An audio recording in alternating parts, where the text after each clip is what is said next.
वृन्दावनेश्वरी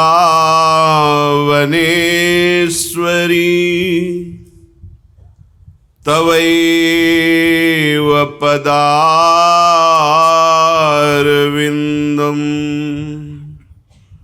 प्रेमामृतैकमकरन्द रसौघपूर्णम्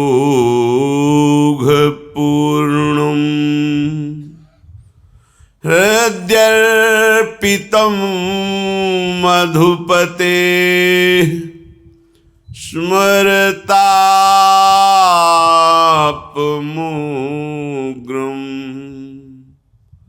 निर्वापयत् परम शीतलमाश्रयामि निर्वापयत् परम शीतलमाश्रयामि। परम सच्चिदानंद घन आनंद समुद्र, प्रेम समुद्र, ज्ञान वैराग्य भक्ति ऐश्वर्य अनंत शक्तियों के स्वामी प्रभु श्री कृष्णचंद्र जी कृपा करके ऐसा अमृतमय उपदेश कर रहे हैं जो श्रद्धा विश्वास पूर्वक श्रवण करे, एकाग्र होकर महत्व बुद्धि रखकर मनन करे और इसे आचरण में उतारे। आचरण में उतारने में बड़ी कठिनता है। हम सबकी अनंत जन्मों से मना खष्टान इंद्रियाणि प्रकृतिस्थानि कर्षति, ये मन इंद्रियां प्रकृति की तरफ आकर्षित होकर भोग वृत्ति में फंसाए रही हैं। अब इन वृत्तियों को समेट करके एकमात्र सच्चिदानंद प्रियालाल के चरणों में समर्पित करना है। सारे उपदेश का सार यही है। पूरे के पूरे जन्म के जन्म बड़े बड़े ऋषि मुनि महात्मा साधक उपासक भक्तजन जीवन भर यही चेष्टा करते रहते हैं कि हमारी एक एक वृत्ति प्रभु में लग जाए। तो जैसे भक्ति इतनी सामर्थ्यवान है कि प्रत्येक वृत्ति को भगवदाकार कर देती है, ऐसे माया भी ऐसी ही सामर्थ्यवान है, प्रत्येक वृत्ति को विषयाकार कर देती है। विपक्ष कमजोर नहीं है। ध्यान देना, तुम जिस मार्ग में चले हो ये महाभारत से भी बड़ा युद्ध है। महाभारत में प्राकृतिक बलधारियों को परास्त करना है, सामने जो पांच भौतिक शरीर वाले हैं। यहाँ सूक्ष्म रूप से अंतर महाबलवान कामादि विकार जो महाभारत में विजयी हुए उनको भी परास्त करने की सामर्थ्य रखने वाले ये षड विकार सबके अंतःकरण के अहम धर्म पर अपना निवास स्थान बनाए हुए हैं। कहीं बाहर नहीं, अंदर ही विचार रूपी बाणों से भगवत कृपा पात्र जन इन विकारों को नष्ट करते हैं। ऐसा कभी युद्ध में नहीं पाया गया कि जो विजय को प्राप्त हुआ है उसके शरीर में कभी घाव ना हुआ हो।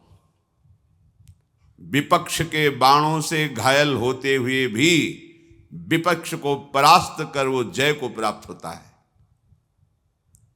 ऐसे ही प्रत्येक साधक भगवत मार्ग में आचार्य वाणी, गुरु आश्रय, आराध्य देव की कृपा का बल लेकर के माया के इन बलवान पार्षदों को, इनके वेगों को परास्त करता है।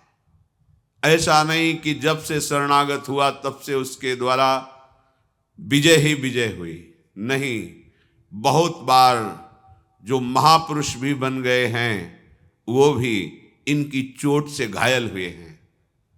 इनकी चोट कोई साधारण नहीं है। बड़े बड़े मुनियों को भी विक्षिप्त कर दे।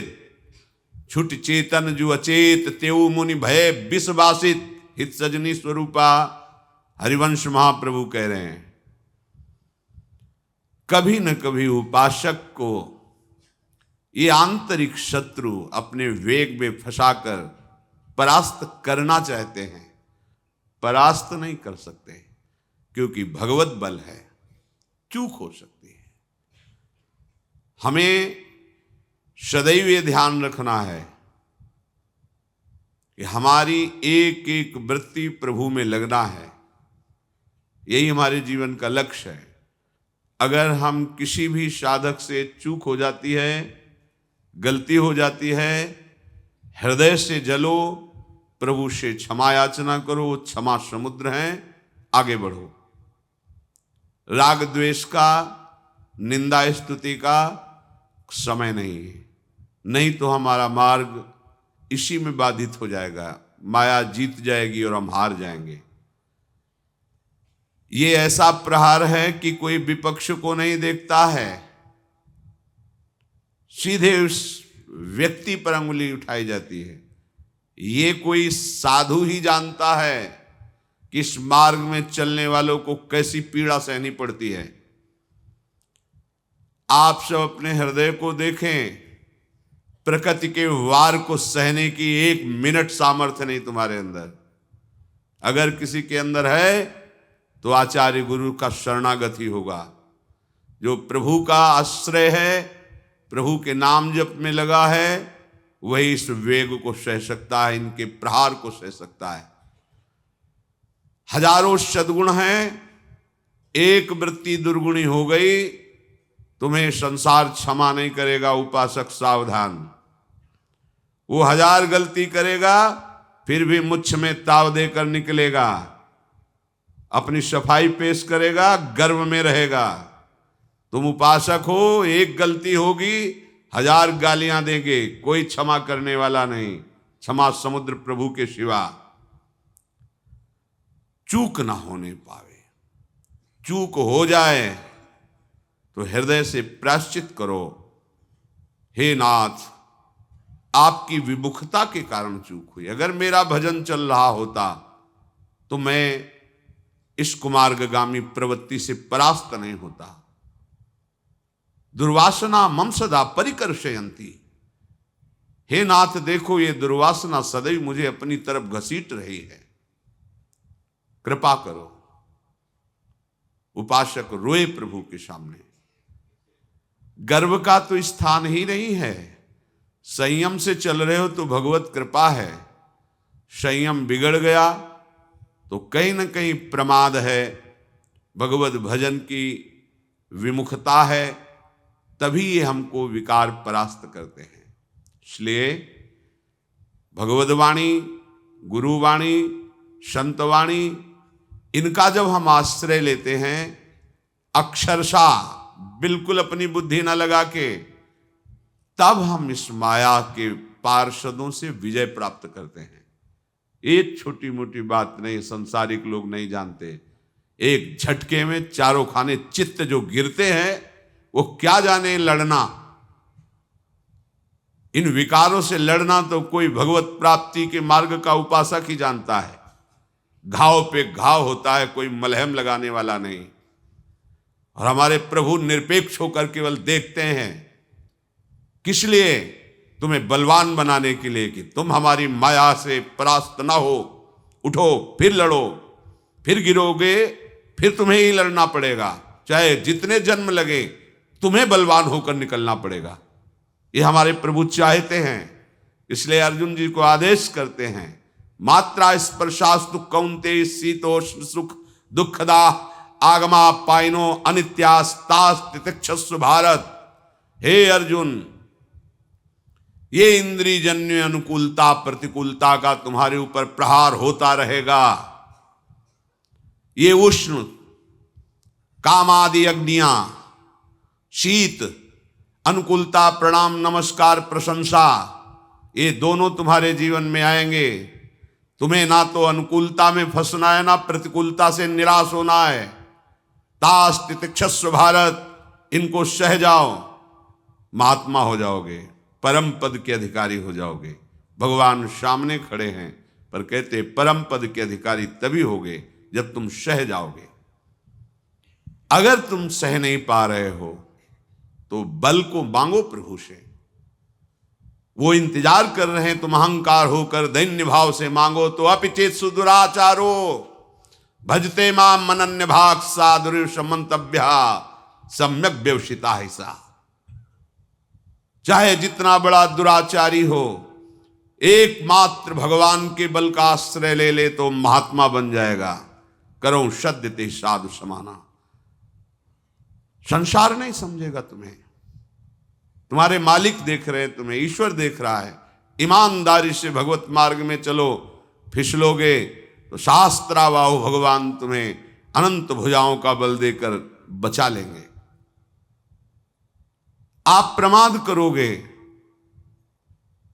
उनकी कृपा उनकी क्षमा का अनादर करोगे, पुनः बार बार वैसा करोगे तो भगवान कृपा समुद्र में वो दंड विधान नहीं करते।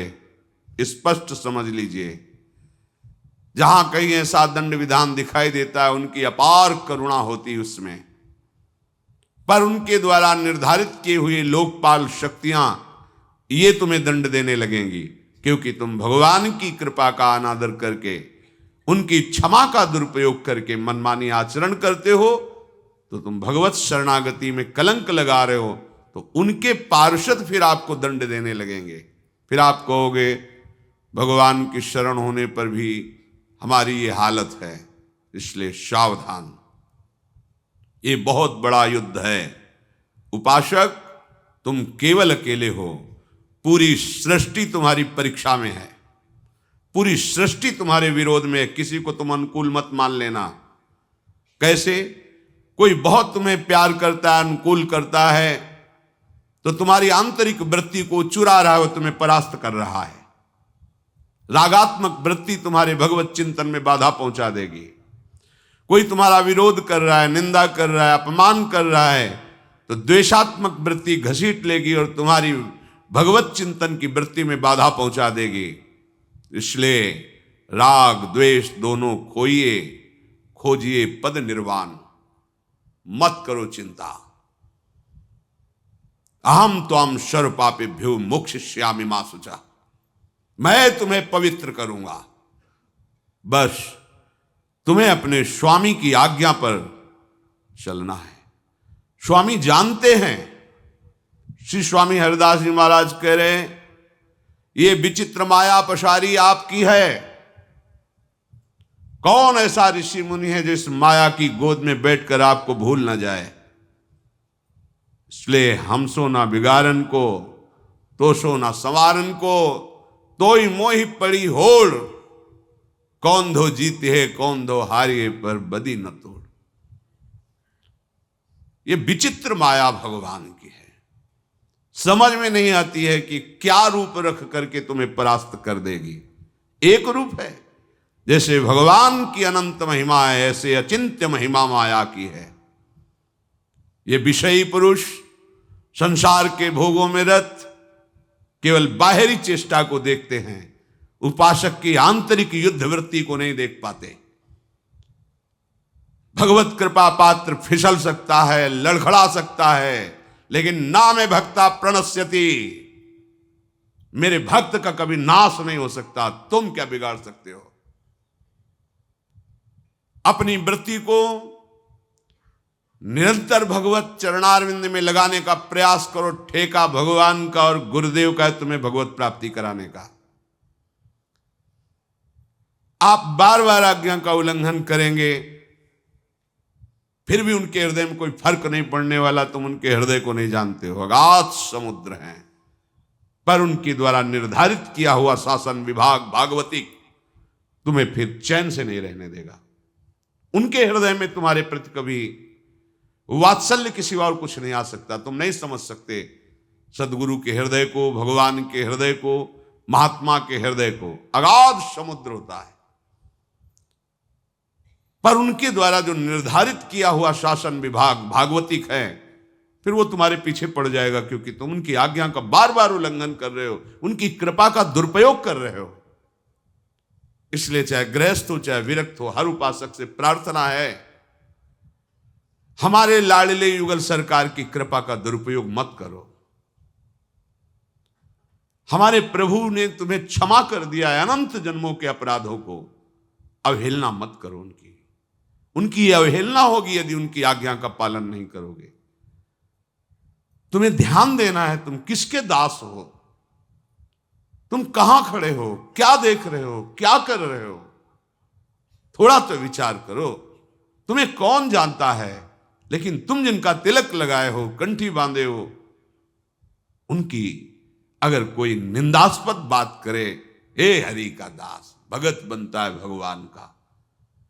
जिन लाडले ने हमें कृपा करके मनुष्य जन्म दिया, ये सौभाग्य दिया कि हम भगवत मार्ग में चल सकते हैं, उनको कोई अंगुली उठाए, कैसे तुम दास हो। अपने स्वामी की निंदा करवाओ, कैसे तुम दास हो। स्वामी को सर झुकाना पड़े तुम्हारे लिए, कैसे तुम दास हो। इतना भी इंद्रियों की गुलामी स्वीकार नहीं करना चाहिए कि हमारे आराध्य देव को हमारे लिए कोई गाली दे, हमारे गुरुदेव को कोई गाली दे, हमारे वेश को कोई गाली दे, जो आचार्य कृपा से प्राप्त हुआ है, भगवत कृपा से प्राप्त हुआ है। चूक होना स्वाभाविक है, लेकिन बार बार अपराध करना दंडनीय अपराध है। चूक की सुधार है, अपराध की नहीं। अपराध भगवत बल को लेकर के दुराचार करना, संभाल लेंगे वो, बचा लिया आगे भी बचा लेंगे, इस भावना से और दुराचार प्रवृत्ति करना, अहंकार प्रवृत्ति को बढ़ा लेना, मनमानी आचरणों में उतर जाना, फिर शासन विभाग तुम्हें संभाल लेगा। भागवती ऐसा दंड देगा कि किसी काम के नहीं रहोगे। हमारी बात मान लीजिए, बहुत बढ़िया अवसर है। श्री भगवान के वचनों को श्रद्धा पूर्वक श्रवण कीजिए, मनन कीजिए और आचरण में उतारने की चेष्टा कीजिए। बल भगवान देंगे। माया से लड़कर कोई पार हो जाए, वो एक ही बल है, हरि शरणम मामे ये प्रपद्यन्ते माया में ताम तरन्ति। श्री भगवान कह रहे, यदि जीवन भर भजन नहीं किया तो जब तुम्हें सत्संग मिला उस दिन से शुरू कर दो। ऐसा भी नहीं हो पाया तो कहीं तुम्हारे सौभाग्य से ऐसा हो कि अंतिम समय कोई तुम्हें नाम सुना दे, प्रभु की छवि के दर्शन करा दे, या भगवान की चर्चा सुना दे, या श्री हरिप्रियाजू का उच्छिष्टामृत चरणामृत वृंदावन की रज मिल जाए। निश्चित अंतिम समय प्राप्त होने पर उसे भगवत प्राप्ति होती, कल्याण हो जाता है। या भगवान के धाम और पुरियों में वास करे आजीवन, रहनी सुधार करके, तो भगवान की दिव्य लीलाओं में भी प्रवेश हो जाता है। कल्याण होना अलग बात है, मोक्ष होना, भगवत प्राप्ति होना, लेकिन लीला में प्रवेश करते हुए उनके संग उनकी सेवा में रहना, ये दुर्लभ बात है। भगवत प्राप्ति का मतलब होता है तरंग समुद्र में समा गई। कल्याण का तात्पर्य होता है कई रूप उसके होते हैं। इस जन्म में जो तुम्हें साधन व्यवस्था मिली, दुरुपयोग किया तो भगवान तुम्हें फिर किसी जन्म में कृपा करेंगे, नीचे की योनियों में ना जाने देंगे। अगर नीचे की योनियों में चले गए तो पूर्व का किया हुआ भजन फिर उसको उठाएगा। ये कल्याण के अंतर्गत चलता रहता है। लेकिन इसी जन्म में हमें श्री जी के समीप पहुंचकर उनकी सेवा में, ये सबसे दुर्लभ बात है। और ये दुर्लभ बात हमारे लिए सुलभ हो गई। आचार्य कृपा की उपासना अर्थात जीटी रोड, राजमार्ग, आंख मूंद के दौड़ो, गिरोगे नहीं। बस उपासना की बात में चलो, जो आचार्य चरण के, सीधे निकुंज पहुंच जाओगे। इधर उधर देखो मत, कहीं आकर्षित मत हो, लड़खड़ाओ मत। अगर कहीं लड़खड़ा रहे हो तो बहुत समर्थ लोग आपके साथ चल रहे हैं, आपको दिखाई नहीं दे रहा है, आपके साथ हैं। बड़े बड़े अव्यक्त महापुरुषों की कृपा उन साधुकों पे होती है जिन्होंने निश्चय कर लिया इसी जन्म में भगवत प्राप्ति करनी, तभी वो आगे बढ़ पाते हैं। अपने बल से नहीं, इन महापुरुषों के आशीष से, उनकी कृपा प्रसाद से। ये माया दुरंत है, खिलवाड़ नहीं है। क्या जाने जो माया में खेल रहे हैं। माया मुक्त होने के लिए बड़े बड़े ऋषियों ने कृष्ण शरीर करके रात दिन भजन किया, भगवत कृपा पात्र बने, तब जाके अपने लोगों को तो नाम के बल से, नाम कीर्तन के बल से, धाम आश्रय वास के बल से वो दुर्लभ वस्तु प्राप्त होने का अवसर मिला है। सावधान रहिए। अगर अंतिम समय तक तुम्हें ये सौभाग्य नहीं मिला तो आगे के श्लोक में श्री भगवान कह रहे, यम यम वापि स्मरन् भावम त्यजत्यन्ते कलेवरम तम तमेवैति कौन्तेय सदा तद्भाव भावितः। हे कुंती पुत्र, मनुष्य जीवन में जो जो कार्य करता है वो सब मन में टेप होता जाता है। पूरा वीडियो है, एक जन्म का नहीं, अनंत जन्मों का। अगर इस जन्म में आप भजन कर रहे हैं, मानो अनंत जन्म के वीडियो को डिलीट कर रहे हैं। तभी आप देखो भजन करते समय करोड़ों बार वही काम वृत्तियां आती हैं। वो काम वृत्तियां पुरानी जो परत की परत जमा है वो निकल रही, जो वृत्ति आई वो नष्ट हुई, तो वही वृत्ति करोड़ों बार हमने क्रियाओं में की है, तो वो करोड़ों जमा है, वही निकलेंगे। तो आपको लगेगा आज तक नष्ट नहीं हुआ, नहीं, हर वृत्ति नष्ट हो रही, पर आपका बहुत स्टॉक जमा है। अगर आपने भजन नहीं किया तो डिलीट वाली बात ही नहीं हुई। तो भगवान कह रहे हैं कि अंत काल के समय में पूरे जीवन के कर्मों का परिणाम वीडियो बनाया जाता है। जैसे एक साल क्या क्या श्री जी का उत्सव हुआ, आधा घंटा में पूरा बना के रख दिया, ये झूला उत्सव, ये उत्सव, उसको फाइनल में देख सकते हो कि एक साल में ये हुआ। ऐसे पूरे जन्म का उसका तैयार होता है।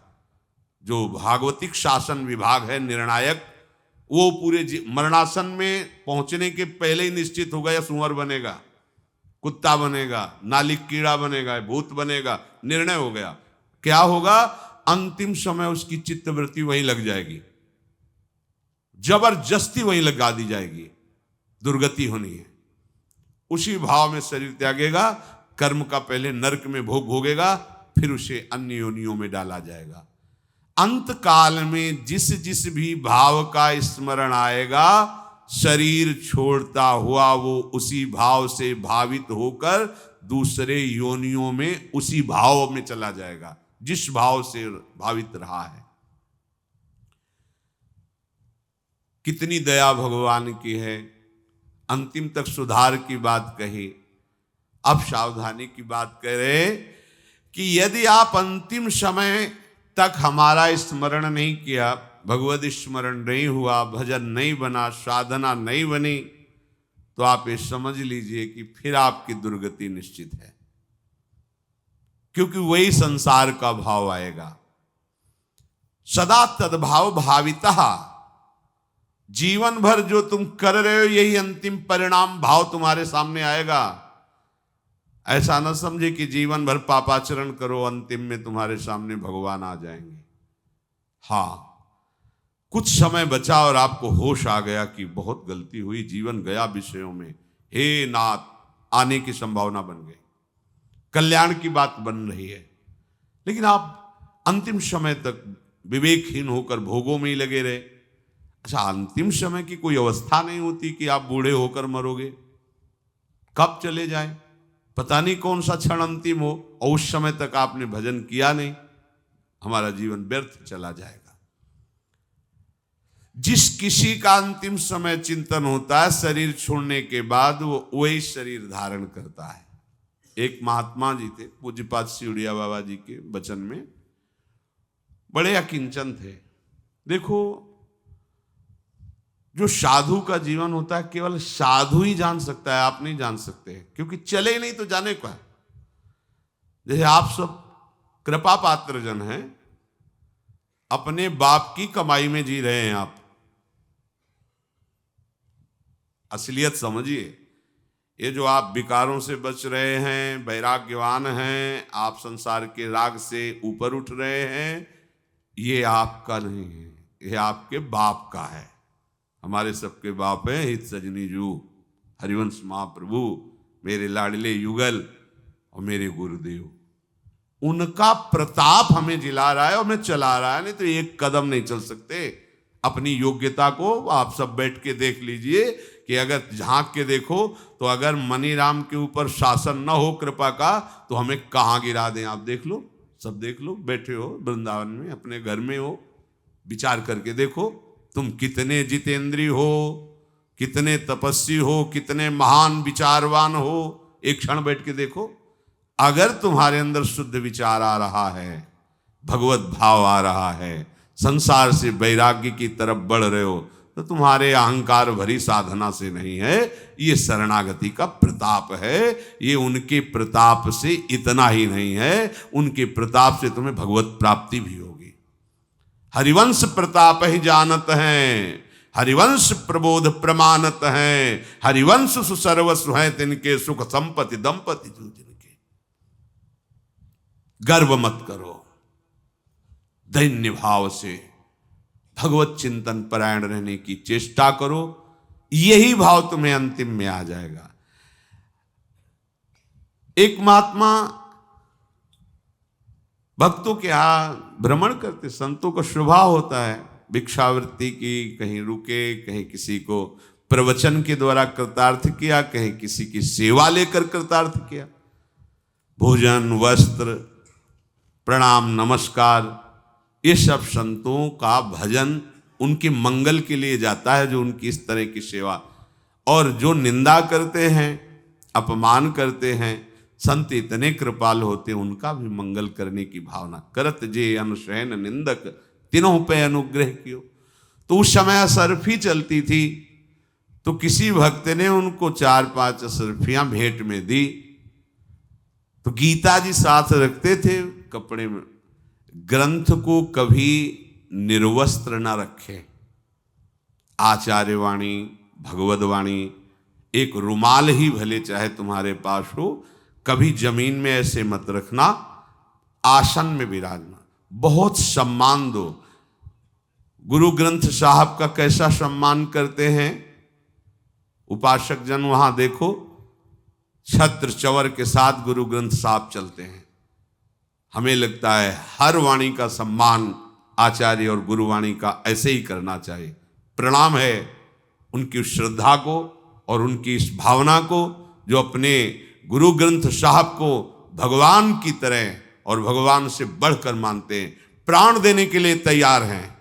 अगर गुरु ग्रंथ साहब की तरफ कोई भी अवहेलना की दृष्टि से देखे तो उनकी सेवा करने वाले अपने प्राण निछावर करने के लिए तैयार हैं। हमें शिक्षा हर जगह से लेनी है। हम अपने गुरु ग्रंथ को कैसे रखते हैं, ये ध्यान करना है। आचार्यवाणी, भगवदवाणी साक्षात आचार्य और भगवान का स्वरूप है, वैसे ही हमें रखना चाहिए। तो गीता जी को सुंदर वस्त्र से आविष्ट करके रखते थे, उसी में 5 असरफियां रख ली। भाव ये था कि किसी दिन संतों का भंडारा करेंगे। गीता जी में वो सुरक्षित रखी कुटिया में। अंतिम समय आ गया, अब चिंतन फंसा कि वो 5 असरफियां जो गीता जी में रखी हैं, कैसे बताऊं शिष्य को कि वो रखी हैं। बोल सकते नहीं, चिंतन, वो चिंतन उतना हुआ, शरीर छूट गया। तो स्वर्ण का, धन का चिंतन होने के कारण सांप की योनि मिली। पर ज्ञान विज्ञान संपन्न, उनको पूरी चेतना है, लगा है कि एक धन का आश्रय लेने से मेरी दुर्गति हो गई। किसी तरह अगर उन असरफियों को साधु सेवा में लगा दिया जाए तो मेरी योनि बदल जाएगी। अपने शिष्य को स्वप्न में, देखो हम तुम्हारे गुरु हैं, मारना नहीं मुझे। गीता जी की जो पोथी है ना, वहीं हम सांप के रूप में बैठे हैं। अभी हमारी नवीन अवस्था है, अर्थात नया सांप का बच्चा जो मिले मैं ही हूं। मारना नहीं, तुम वो असरफी लेकर के संतों को भंडारा कर दो, हमारा जीवन बदल जाएगा। देखा जाके तो छोटा सा सांप का बच्चा फड़का, प्रणाम किया, खुला असरफी, असरफियों से संत भंडारा किया, देखो सांप मर गया। यम यम वाप स्मरण भावम त्यजत्यंते कलेवरम। एक संत भगवान अंतिम समय था, पड़े थे, ऊपर आम का पेड़ था, पका हुआ आम का फल था, उसमें दृष्टि चली गई, कीड़ा बनकर उस आम के रस को पाए, फिर उनका कल्याण। बड़ा सूक्ष्म है अंतिम निर्णय। यद्यपि जो भगवान का भजन करते हैं भगवत प्राप्ति निश्चित है, पर ये उदाहरण केवल इसलिए दिए जाते हैं कि देखो गति में कितनी प्रबलता है चिंतन की। हिरण का चिंतन किया, अगला जन्म हिरण का। हम अगर जीवन भर भगवान का भजन करेंगे तो देखो वो सांप बने पर उनको पूरा भजन पूरा ज्ञान है, उपाय भी हुआ कुछ क्षण के लिए, पर चूक तो हो गई ना। साधु का जीवन धन बल नहीं होना चाहिए, समलोष्टास्म कांचना इसकी सिद्धि होनी चाहिए। पत्थर का, मिट्टी का डेला और सोने की बराबर वृत्ति होनी चाहिए। इसका मतलब नहीं को फुटपाथ में फेंक देगा, सोना है तो तिजोरी में रखेगा, लेकिन महत्व बुद्धि मिट्टी के ढेले से ज्यादा नहीं है। सदुपयोग हो या कोई लूट के ले जाए, उसकी मुस्कुराहट में फर्क नहीं होना चाहिए। ये मायाकृत है, ये महत्व बुद्धि रखने लायक नहीं। जैसे एक गृहस्थ आदमी बाजार में जाता है, कितने का है कपड़ा? 100 रुपया मीटर। अरे नहीं भाई 100 रुपया किसे, तुम 80 रुपया दो। नहीं चलो 95 तुम्हारे लिए। अरे नहीं, 15 मिनट झगड़ के 15 रुपये बचा लिए उसने। साधु कितने का है? 100 का। अरे ले 110 ले, तुझे छोड़, हराम का आया ना इसलिए। नहीं, तुम नहीं जानते, तुम 15 मिनट में 15 रुपए बचा रहे हो। वो 15 मिनट में 1000 बार नाम जप कर रहा, उसकी कीमत क्या है तू क्या जानता है? तेरे को अर्थ महान दिखाई दे रहा, उसको नाम महान दिखाई दे रहा। कौन प्रपंच करे? ले, जिसने मेरे को दिया तू भी आनंद ले, भजन कर। पूज्यपाद श्री ग्वारिया बाबा जी महाराज धनी मानी पीछे लगे, बढ़िया कमरा सजवाया राजा महाराजाओं की तरह, सिंहासन बनवाया, बैठे, बढ़िया बढ़िया भोग आया, पाए, बुलाया 8-10 गृहस्थों को, ए तुम ये सिंहासन ले जाओ, तुम तकिया ले जाओ, ए तुम ये कमरा ले लो, चल। तुम्हारी गणित महात्मा की गणित बड़ा फर्क है। वो भगवान के वैभव को देख रहा है, तुम भगवत वैभव को अपना मान रहे हो, हमारी संपत्ति है। एक महात्मा जी ट्रेन में जा रहे थे तो किसी ने सोने की चैन वाली घड़ी पहना दी थी, बढ़िया धनी आदमी था, गेरुए ही वस्त्र थे लेकिन बहुत हाई क्वालिटी के बढ़िया वस्त्र, बढ़िया बैग, सब बैठे थे। सामने गृहस्थ बैठे थे, हंस रहे थे, सोने की घड़ी वो देख रहे थे। महात्मा बड़े अद्भुत प्रवृत्ति के थे। होगा बाबा जी एक प्रश्न करे आपसे? हाँ भैया करो। बोले जीवन कमाते हो गए, हम सोने की घड़ी नहीं बांध सकते, आप बांधे हो। कैसे बाबा जी हो? हम में आप में अंतर क्या रह गया? हाँ बच्चा बात तो सही। ये कौन सा स्टेशन आ रहा है? बोले अमुक के सर। अवतर के चलते चाय पीते, एक एक चाय बनाओ। गृहस्थ ने पूछा कितने की चाय है? बाबा जी ने कहा चाय पीने से मतलब तुम्हें पैसे हम देंगे। जितनी भेंट दी थी जजमान ने, भगत ने, सब रख दी और कहा चाय पिलाओ। चाय वाला तो खुशी हो गया, गाड़ी हारन देने लगे। बोले एक और चाय बनाओ। बोले बाबा जी गाड़ी जा रही है। बोले बच्चा हमारा मन हो रहा है, इधर हम पैदल टहलेंगे। और बोले वो बैग और वहीं चैन उतार के रखे। बोले बच्चा किसी ने दिया है, कोई ले जाएगा। और उठे और चल दिया। संतों को तुम वहां चवन्नी चवन्नी के साथ थोड़ी होता है। तुम्हारे को लगता है धन महत्वशाली है, उनको लगता है भगवत विधान महत्वशाली है, भगवान का नाम चिंतन, भगवान की शरण। आप बोलोगे अरे धन का दुरुपयोग अनंत ब्रह्मांडों को 1 सेकंड में रचता है और 1 सेकंड में मिट्टी में मिला देता है। वो हमारा मालिक है, हम उसके गुलाम हैं। बाप का अंश बच्चे में आता है। भगवत पार्षदों के अंदर इसका महत्व नहीं होता। मतलब बड़े से बड़े श्रृंगार को सजाया, 2 मिनट में राख करके चल दिए। तुम्हें लगेगा जिंदगी की कमाई माटी में मिलाई, तुम्हें समझ में नहीं आ रहा। अरे वो माटी में माटी को मिला रहे, जिंदगी तो उनकी अमूल्य है। अपनी मानसिकता को, संतों को नहीं तौला जा सकता अपनी मानसिकता से। एक महात्मा के यहां बड़ी भीड़ लगने लगी, होता है भागवती को वैभव बढ़ता है तो सब अपने मंगल कल्याण के लिए दर्शन, स्पर्श, संभाषण, सेवा आदि का गेट में लिखवा दिया। एक बार प्रणाम के 500 रुपए और थोड़ी देर बैठने के लिए 1000 रुपए। 100 में 80 तो इसी बात में भाग गए। बाबा जी तो पैसे से प्रणाम करवाता है। उनमें कुछ श्रद्धालु भावुक धनी मानी तो वो आगे आग रखते थे, अलग अलग संतों की रहनी हो, धुनी तापते थे 12 महीना, गर्मी सर्दी में चिमटा रखा रहता है तक लकड़ी रखने वाला। 500 रुपये चढ़ाए प्रणाम कर, चलो चिमटे से उठाया, आग में रख दिया। कहाँ तुम उनकी अकल लड़ाओगे कि ये क्यों पागल है? अरे वो तुम्हें पैसा दिखाई दे रहा है, उनको सब माटी नजर आ रहा है। वो पहले भी माटी था, बाद में भी माटी रहेगा। ये जितने सोना चांदी रतन सब माटी से ही पैदा हुए हैं, इसी पृथ्वी से पैदा हुए, सब माटी है। केवल तुम्हें मात्र दिखाई दे रहा है। अपनी बुद्धि से संतों की महिमा को तौल पाना, हम उनकी आज्ञा का पालन करें।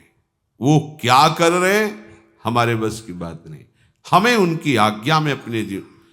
एक संत बड़े वैराग्य की गर्भ में थे, लंगोटी लगाए और भभूत लगाते थे।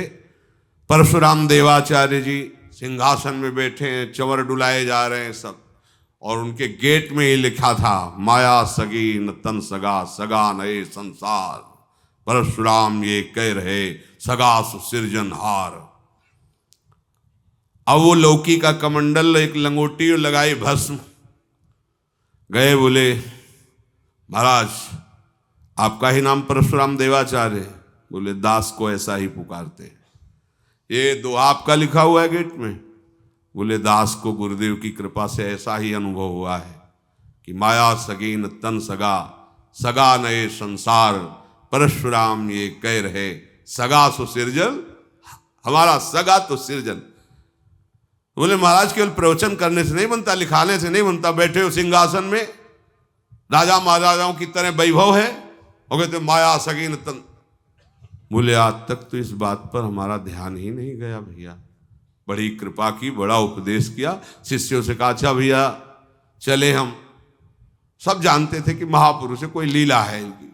उठाया कमंडल, चलो भैया कहाँ चलते? 8-10 किलोमीटर चले, गांव नजदीक था, गांव के बाहर रुके। बोले महाराज जी हमारा तो भिक्षा का समय हो रहा है। लंगोटी वाले, भस्म लगाने वाले महात्मा परशुराम देवाचार्य जी ने कहा, प्रियाजू की कृपा से आज तक हमने ऐसे नहीं किया, भिक्षा के लिए भी ऐसे नहीं किया। स्वयं प्रियाजू हमारी जो व्यवस्था करती है मुझसे जीते, आज तक हमने कभी भिक्षा भी नहीं मांगी। तो महाराज हम ले आएंगे? बोले कभी किसी से सहयोग के लिए कहा नहीं, आप जाओ हम यहीं बैठते हैं। गांव के बाहर बड़ा एक मैदान था, लगाया पद्मासन, बैठ गए। वो भिक्षा मांगने गए, इतने में वहां का राजा निकला। दूर से देखा, अरे तो परशुराम देवाचार्य। नजदीक गए, साष्टांग दंडवत की, महाराज कैसे बैठे हो? बोले जैसे भगवान बैठा ले। महाराज कुछ प्रसाद पाया? बोले भगवान जब व्यवस्था करेंगे पा लेंगे। तुरंत राज की व्यवस्था, रसोईया लग गया, सैकड़ों प्रकार के व्यंजन बनना शुरू हो गए। महाराज जी हमारी इच्छा है कि हम आपके रहने के लिए यहाँ व्यवस्था। बोले जैसी ठाकुर जी श्री जी की इच्छा, नी भरना शुरू हो गई। वो महात्मा घंटा 1.5 घंटा में मधुकरी मांग के पा के आए। वहां नी खोद रही थी, कढ़ाइयाँ चल रही थी, रसगुल्ला बनाए जा रहे, समोसे। आए देवाचार्य जी से कहा ये सब क्या हो रहा है? बोले माया सगी न तन सगा, सगा नए संसार, परशुराम ये कह रहे ये हमारे सगे का खेल हो रहा है। तुम समझते हो कि हमारे चाहने से सिंहासन मिला है, हमारे चाहने से आश्रम बना है? अरे उनका देखो सर में बैठ गए, तू मांगने के लिए, रोटी गया था पेट पालने के लिए, यहां देख कढ़ाइयां चढ़ी हुई हैं, यहां नया आश्रम बनेगा। भगवत आश्रित, भगवत वैभव तुम अपने दिमाग से जान पाओगे? एक बार शोभन सरकार से वो किसी राजकीय विभाग का सम्मान नहीं करते थे, भागवतिक संतों से बहुत ये होता है संतों का स्वभाव। तो एक बड़े अधिकारी गए थे, प्रसिद्ध है नाम। अब साधु के लिए तो तुम चाहे अधिकारी हो चाहे घुटने टेकना ही पड़ेगा, नहीं तो अच्छा उनका ऐसा वैभव, कई किलोमीटर में आश्रम बना है, सैकड़ों वैभव के उनका मारा घूम रहा, तो सरकार का अंतर ध्यान हो गए। उसी परंपरा से कृपा मिली, उसी परंपरा संन्यास मार्ग में जुड़े। सरकार से वो नाराज हो गए क्योंकि सरकार ने कोई सांसारिक सम्मान नहीं दिया। फक्कड़ महात्मा किसका सम्मान करें? भगवान का सम्मान करते, भगवान के लाडिलों का सम्मान करते। जो देखो भगवत ऋषि जी कहते ना, भूत भविष्य लोक 14 में भये हुए हरि प्यारे, 300 व्यवहार हमारो अभिमानिनते न्यारे। ये मतलब घटना है। उन्होंने 4 CID लगा दिए। बाबा के पास पैसा कहां से आता है, क्या होता है, बड़ी सूक्ष्म दृष्टि से देखो और फिर रिपोर्ट को फिर हम देखते हैं बाबा को। वो 2 महीना वहीं सोहनी लगाना, भंडारे में प्रसाद पाना और गेट में पड़े रहना। जब कोई पूछता तो कहते अब हम सरकार के बिना रह नहीं सकते, तो हम कोई साधु तो है नहीं कि सरकार हमें कमरे में रख लेंगे, तो अब 4-6 महीने हम यहीं रहेंगे। एक दिन सरकार ने नाम लिया उनका और कहा ये नाम है, अमुक अमुक जगह पढ़े, उनको बुला के लाओ। संयोग वशात उस समय दर्शन के लिए गए, पीपल के नीचे सरकार बैठे थे, शोभन सरकार। अब मोरे भाई भैया, देहाती भाषा, गांव में पैदा हुए कानपुर, सुनो बड़े मस्त महात्मा, बड़े मस्त होते भैया। ये 4 महीना से तुम ये CID के हो ना, तुम का लिखे हो तुम? वो कांप गए, कैसे? बोले भैया जो तुम लिखे हो ना वो सब बाहरी बात लिखे हो, तुम्हें जानना चाहते हो ना पैसा कैसे आता है। पीपल के पत्ता से नोट गिरने लगे। कहा भैया लिखो कि बाबा पीपल के पत्ते को नोट बनाता है, लिखो। हाथ जोड़े, बोले सरकार क्षमा, जाओ लड़का बच्चा जियाओ जाके, तो हमारे वैभव को अपनी CID से नहीं जान सकते। प्रधानमंत्री श्री इंदिरा गांधी जी उस समय थी, यहां के मुख्यमंत्री थे, वो कॉलेज था सरकार की सीमा के अंतर्गत। अब वहां तो उन्होंने प्रार्थना की कि हम स्कूल हम बनवा देंगे 10 दिन के अंतर्गत, लेकिन यहां से हटा दिया जाए क्योंकि हमारे साधुकों को संतों को यहां विक्षेप पहुंचता है। ऐसा लाखों लोग प्राण देने वाले सरकार को आज भी अंतर ध्यान हो गए, पर आज भी वैसे भगवत प्रेमी महात्मा सारा उधर एरिया उनको अपना बाप अपना मालिक मानता था। हुक्म पे प्राण त्याग दे। शाम के बुलाया, बोले भाई ऐसा ये स्कूल हट जाना चाहिए, सुबह तक हट गया। और सरकारी स्कूल पूरा ऊपर से विभाग है।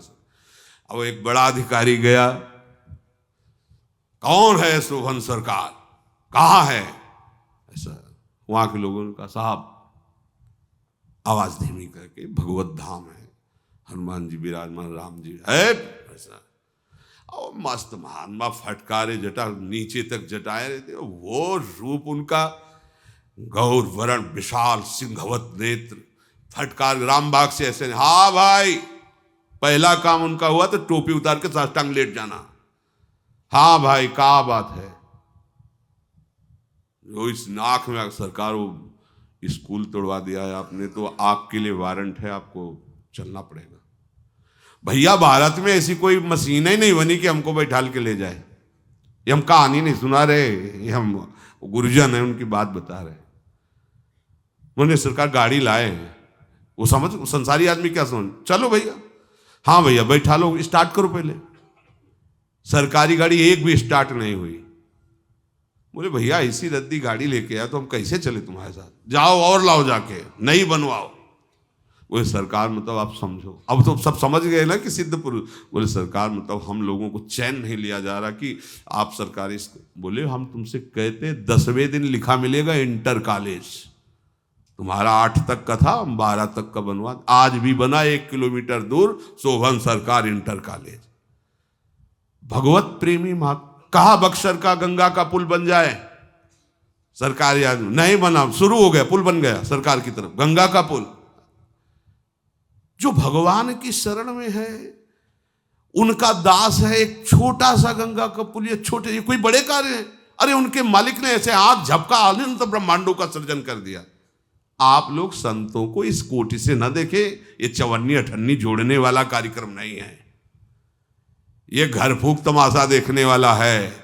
आज है तो चक 56 भोग लगाओ, 4 दिन नहीं है तो उपवास करके मंजीरा बजाओ, राधा राधा। ये तुम गृहस्थों की गणित चलती कि आज हुआ कल क्या होगा, कल वही होगा जो मेरे मालिक ने चाहा है। तुम कैसे समझते हो?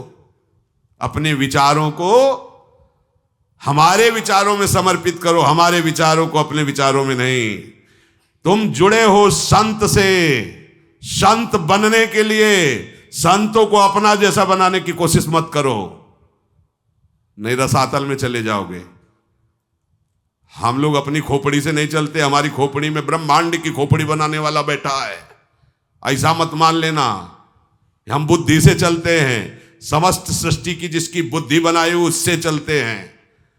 जैसे उसके खेल को जान पाना बड़े बड़े ऋषियों के लिए दुर्लभ है, ऐसे खोपड़ी में बैठकर जो कार्य कराता है तो तुम्हारी खोपड़ी नहीं जान पाएगी। हमें क्या करना है?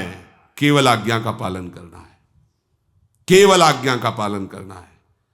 अवसर है, सुन लो, समझ लो। तुम हमें सुना के समझाओ मत, तुम्हारी समझ लायक हमारी खोपड़ी नहीं रह गई है। जैसे भूतावेश होता है ऐसे भगवदावेश होता है। हो सकता है हम कभी तुम्हारे सामने लल्लू बन के बोले कि हमें पता नहीं। तुम गृहस्थ होते हुए जितना गृहस्थी नहीं जानते उतना हम जानते, विरक्त होते हुए, क्योंकि जिनके द्वारा बनाया हुआ संसार है वो हमारे प्रीतम है। उनके अनंत ज्ञान के समुद्र के हम अवगाहन करने वाले हैं। कौन सा ऐसा ज्ञान है जिससे हम अधूरे हैं? शुद्ध सच्चिदानंद भगवान में जिसकी वृत्ति लग जाती है, किसी भी कोने का कोई भी ज्ञान ऐसा नहीं होता कि अछूता हो। पर प्रपंच रहित जीवन होने के कारण तुम्हें लगता है कि महात्मा लल्लू है, क्या जाने। सावधान, तुम्हारे प्रति जो आदेश हो रहा है उसको अक्षरशः स्वीकार करो, निश्चित परमानंद में मगन रहोगे। किसी किसी का प्रश्न आता है कि अब आपकी सुरक्षा की विशेष आवश्यकता है। कुछ लोग आप पर कभी अहित की भावना कर सकते हैं। आज से, अरे बचपन से सुरक्षा चल रही हमारी, माइक से बोल रहे हैं। जो तुम्हारे को लगे किसी को भी चौड़े पे आ जाना और देख लेना हमारी सुरक्षा क्या है। ये बाहरी डंडा वाले बाबा जी नहीं, तुम अंतर वाले देख ही नहीं पा रहे हो जो हमारे साथ चलते हैं। ये शरीर प्रियाजू को अर्पित है, इसका नाश होना या इसका रहना ये किसी अस्त्र शस्त्र या तुम्हारे द्वारा नहीं, ये प्रियाजू के द्वारा है। जिस दिन इससे बुलावा आएगा सब घेर के खड़े रहोगे, वो चला जाएगा। और जिस दिन तक इस शरीर में रहना है तो सब किडनी फेल, दिल फेल, दुनिया फेल, हम पास। समझ में आता है? पास। ये भागवती तुम ऐसा ना समझो, ये शरीर पांच भौतिक है लेकिन चल रहा है हाई सिस्टम से। तुम ये चिंता मत करो कि हमारे गुरु को सुरक्षा की जरूरत है। सुरक्षा तुम्हारी जरूरत है, इसलिए हम बैठे हुए हैं। हम तुम्हारी सुरक्षा के लिए बैठे, तुम हमारी सुरक्षा के लिए नहीं हो। ध्यान भूल जाना, तुमसे हमारी सुरक्षा नहीं है, हमसे तुम्हारी सुरक्षा है। हम जिस सुरक्षा कवच में रहते तुम्हारे आँख ही नहीं कि तुम देख पाओ। हम शरीर की सुरक्षा में नहीं हैं, श्री जी की सुरक्षा में है। लाडली जी के नूपुरों की झनकार हर समय हमारी रक्षा करती है। क्या समझते हो तुम? खिलवाड़ समझ रहे हो? भजन को खिलवाड़ समझ रहे हो? भगवद आश्रय को खिलवाड़ समझ? अरे सिंह का बच्चा, भेड़िया हमला नहीं कर सकता। ये शरीर नाशवान है, आज गया या कल गया, इसकी परवाह नहीं है। शरीर की सुरक्षा के लिए हम श्री जी के लिए नहीं हैं, ये उनका कार्य है। आप सब निर्भय होकर केवल आज्ञा का पालन कीजिए, भजन परायण रहिए। अगर चूक हो जाती है तो भी भगवत प्राप्ति कराने की माइक से कह रहे हैं। भगवान के सारथी पद पे अर्जुन बैठे हुए हैं, अर्जुन के सारथी पद पर भगवान बैठे हुए हैं, लेकिन भगवान बन के नहीं, मित्र बन के। जब अर्जुन को समझाते समझाते प्रश्न उत्तर करते, कहा देख विराट रूप मेरा, मैं तेरा केवल सारथी या दोस्त कृष्ण ही नहीं हूं, देख मैं कौन हूं। कभी कभी तुम्हें लगेगा कि अहंकार की भाषा बोल रहे हैं, ऐसा मत समझना तुम्हारी साधना से भगवत प्राप्ति नहीं हो रही। कैसे पापी क्यों न हो हरिवंश नाम जो ले, अलक लड़े ती रीज के मैल कवासी दे। स्वामिनी के प्रताप से होगा, स्वामिनी के प्रताप में अखिल कोटि ब्रह्मांड नायक भी घुटने टेके हुए हैं। तुम अभी क्या जानते हो कौन सा पावर है? छूछा वाला थोड़ी है यहाँ मुस्कुराहट से सब कुछ हो जाएगा, तुम्हें समझ में नहीं आ रहा। ये सब विचारधाराएं अपनी बंद करो और श्री जी का आश्रय लो और नाम जप करो। तुम्हारे से संभलने वाला नहीं, तुम अपने को नहीं संभाल पाए हो, बाबा जी को क्या संभालोगे? मरे को क्या मारोगे? नहीं संभाल पाओ। चुप शांत अपने मार्ग में चलो। और जिसको लगता है कि हमारे द्वारा एक संतों का भरण पोषण होता है, उसे श्री जी की कसम है कभी मत देना, भूल कर मत देना। जिसको लगता हो कि मेरे द्वारा संतों का भरण पोषण होता है, आराध्य देव की शपथ है उसको यहां कभी 1 रुपये मत देना। यह हमारा श्री जी से चलता है, किसी व्यक्ति से नहीं। इसलिए कह रहा हूं कि अपने भ्रम हटा दो और हम 5 की वस्तु को 500 की खरीदने क्योंकि हम बाबा जी हैं। तू 495 रुपये का मुनाफा ले, 5 की वस्तु दे मुझे। बाबा जी है, बादशाहों के बादशाह है। तुम्हें फर्क होगा कि हमारे लड़के कल क्या होगा, हम जानते हैं कि हमारे लड़कों कल क्या होगा। इसलिए हमारे ऊपर विचारधारा कोई मत थोपिए। जैसे हम कोई बात होती तभी कहते कि महाराज जी बहुत नहीं, हम ऐसे खिलाड़ी हैं कि आज सजाए कल बुलडोजर चलवा के यही कीर्तन करेंगे। तुम्हारी सोच है ऐसी?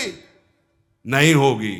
हम बनवा कर इसे बुलडोजर चलवाएंगे और फिर बैठकर कीर्तन करेंगे, होली खेलेंगे। खेल सकते हो तुम?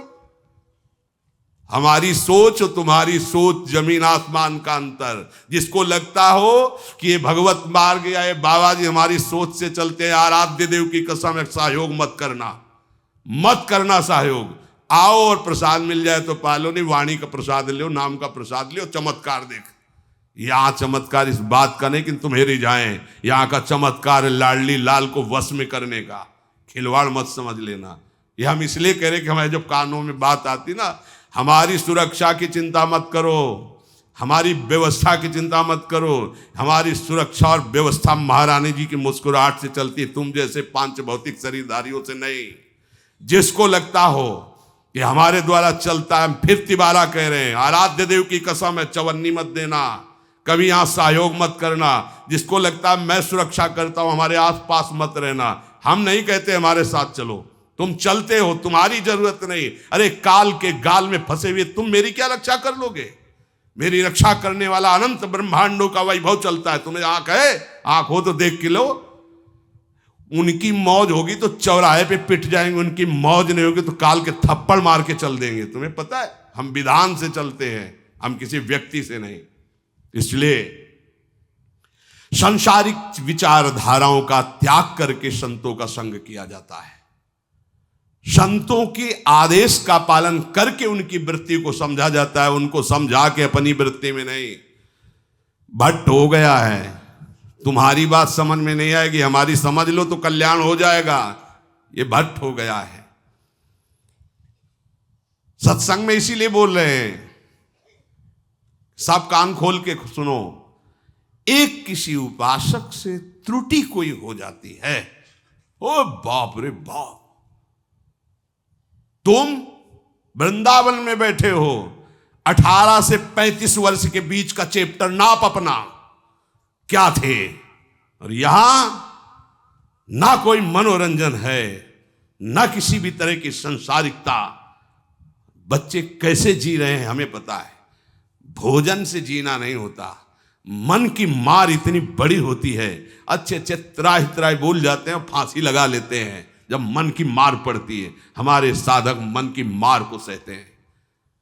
अगर कहीं कोई जरा सी भी चूक होती, छाती हमारी आगे रहेगी, सर हमारा झुकेगा, पिटेंगे हम।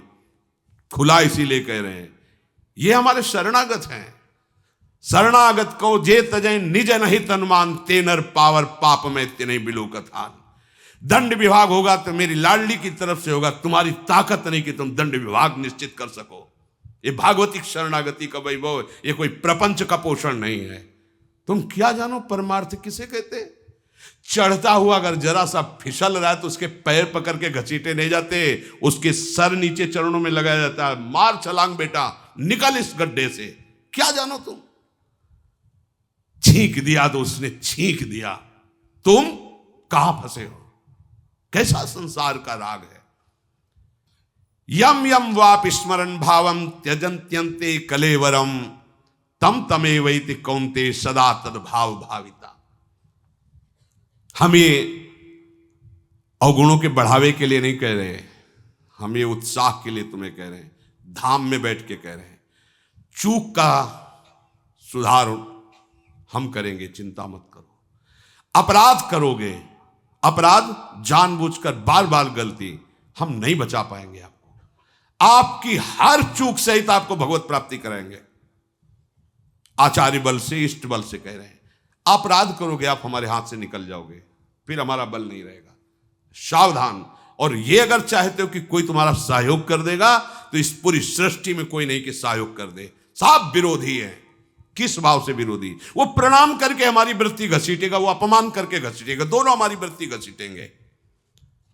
हमें अपनी वृत्ति को अपने आराध्य देव में लगाना है, निरंतर चिंतन में लगाना है। और एक बात हम सभा में कह देते हैं, इसलिए हमारा कोई काम गुप्त नहीं होता, खूब खुल्लम खुल्ला बात करते हैं। हम भगवत प्राप्ति के लिए सत्संग करते हैं, भगवत प्राप्ति के लिए आपसे बात करते हैं। हम कभी इस विषय में बात नहीं कर सकते कि आप अमुक पदाधिकारी, हमें आपके से मिलना ही होगा, नहीं मिलेंगे। हम अमुक हैं, आपको मिलना नहीं मिलेंगे। आप हमारी श्री जी के चरणों का आश्रय लेकर मिलने आए तो मिल लेंगे। ना हम पदाधिकारी पद से मिलेंगे, ना किसी तुम्हारी योग्यता से मिलेंगे। हम योग्यता का पूजन करने के लिए बाबा जी नहीं बने, हम भाव का पूजन करने के लिए बने। हमें जरूरत पड़ेगी तो भले तुम कल हमें पीट देना, हम तुम्हें धक्का मार के बाहर निकाल देंगे, नहीं मिलेंगे। ऐसे करके हम तुमसे बात तब करेंगे जब आप ऐसे करके श्री जी की तरफ चलोगे। ध्यान रखना, ये नहीं होगा कि बाहरी लोग आते हैं हम आपका आदर करें, आपका सत्कार करें। हमारा व्यापार नहीं है, भगवत मार्ग है। अगर है कि इतने समय मिलना है, इतने समय बैठना है, तो उसी समय अगर योग्य दिखाई देते हो, दैन्यता है तो, दैन्यता नहीं तो कोई भी हो प्रवेश नहीं होगा। हम भजन मार्ग में चल रहे, हम तुम्हारी पूजा करने के लिए नहीं बैठे, हम व्यापार करने के लिए नहीं बैठे कि तुम्हें आए हो तो हमें मिलना ही है। फिर इसके बाद कहो कि आपके जन बहुत कठोर व्यवहार करते हैं, हम चाहेंगे इससे भी और कठोर व्यवहार करो। हम किसी का निमंत्रण नहीं है, आना है तो श्री जी के लिए आओ और भागवतिक प्रश्न करो, उत्तर मिलेगा। नहीं तो बिल्कुल कोई जरूरत नहीं। जिसको लगता हमसे चलता है मत आना, यहां तुम्हारे सहयोग की जरूरत नहीं है। महारानी जी की अनंत सहचर्या है, वही सहयोग करें, तुम क्या करोगे? मरण धर्मा। सत्संग हो रहा है, तुम श्री जी की कृपा मानो, नहीं हम सत्संग लायक नहीं है। ना हमारा शरीर लायक है, ना हमारी बुद्धि लायक है। जीवन भर एकांत सेवन किया, हमारा मन नहीं होता तुम लोगों को देखने का, तुम लोगों के पास बैठने का। जबरदस्ती बैठालती है श्री जी, बोलो सुनाओ। ये हम नौकरी कर रहे हैं, ये हम ये नहीं कर रहे कि आओ आओ आओ सुनो आके। हम तो चाहते हैं कि आपका सबका आना बंद हो और खूब एकांतिक भजन करो। तो हम भी सुबह से बैठ करके राधा राधा जपेंगे, बोलने का अवसर न हो, शांत चिंतन करें। पर यदि हमारे बोलने से, हमारे ये चेष्टा करने से भगवत जो प्रदत्त ज्ञान है या जो भक्ति है उसके अनुसार आपका मन प्रभु में लग रहा है, तो अंतिम श्वास तक चेष्टा करेंगे कि आपको सुनाते रहें, आपको प्रभु की वार्ता सुनाते रहें। ये धंधा नहीं है कि आप आओगे तो दक्षिणा चढ़ाओगे। जिसको लगता हो मत कभी चढ़ाना, मत आना। स्पष्ट तुम्हें कसम है तुम्हारे आराध्य देव की, अगर लगता हो कि मेरे से चलता है तो दोगे तो तुम्हें पाप लगेगा। आज हम कह रहे हैं, अगर लगता है कि हमारा सौभाग्य है तो जैसा श्री जी प्रेरित करे। ये अहंकार से नहीं चल रहा है, श्री जी से चल रहा है। समाज बढ़ रही इसलिए हम माइक से बोल रहे हैं। हमें समाज प्रियता नहीं चाहिए, हमें भक्त प्रियता चाहिए। आप दैन्य होकर श्री जी के लिए आओगे, स्वागत है, अन्यथा हमारे यहाँ किसी भी तरह का कोई प्रवेश नहीं होगा, कोई भी ये सब व्यवहार नहीं होगा। हम व्यवहार के लिए बाबा जी नहीं, गलत व्यवहार नहीं, गलत वार्ता नहीं, केवल प्रियालाल के लिए अपना जीवन समर्पित करने के लिए है। सावधानी पूर्वक हम अपने चित्त को प्रभु में लगाए, इसलिए ये सब हो रहा है। प्रभु कह रहे हैं कि जो अंत काल में भगवत चिंतन करता है वो मुझे प्राप्त होता है। अंत काल तक यदि भगवत चिंतन नहीं हुआ तो जो जो स्मरण करेगा वो प्राप्त होगा। इसीलिए श्री प्रहलाद जी महाराज असुर बालकों को उपदेश करते हैं।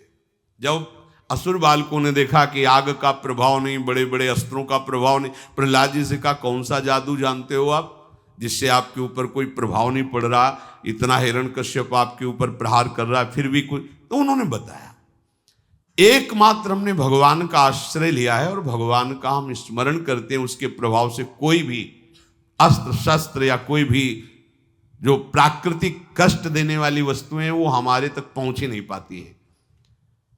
इसलिए हम तुम सबसे प्रार्थना करते हैं। प्रहलाद जी अपने मित्रों से कहते हैं कि संसार में सबसे बड़ा दुर्लभ बात है मनुष्य जन्म मिलना। इसके द्वारा अविनाशी परमात्मा की प्राप्ति होती है, पर इसकी सबसे बड़ी दुख की बात यह कि कब खत्म हो जाए कोई भरोसा नहीं। दुर्लभम मानुषम जन्म तदप्याध्रुव मर्थदम। अध्रुव माने होता है कि पता नहीं कब मर जाए, ध्रुव माने होता है सत्य, अध्रुव माने असत्य, पता नहीं कब मर जाए। इसलिए हे मित्रों, कौमार आचरेत प्राज्ञो धर्मान भागवतानिह। कौमार अवस्था से भजन प्रारंभ कर देना चाहिए। प्रहलाद जी कह रहे हैं 5 वर्ष के स्वयं है, आदेश कर रहे हैं कौमार अवस्था से प्रभु का आश्रय लेकर भजन शुरू कर देना चाहिए। बुढ़ापे या जवानी के भरोसे नहीं रहना चाहिए। ये छोटे छोटे बच्चे, कम अवस्था के बच्चे यहां भगवत मार्ग में चल रहे हैं। तुम्हें पता है हमारा हृदय नाचता है, तुम्हें क्या पता। ओहो, इस अवस्था में इस तरह चल रहे बच्चे। स्त्री शरीर को श्रृंगार बहुत प्रिय होता है, स्वभाव होता है। बार मुड़ा के, रज लगा के, नीचे देखकर चलना भगवत मार्ग में, बच्ची ये सब शादी। इसे तुम खिलवाड़ समझते हो?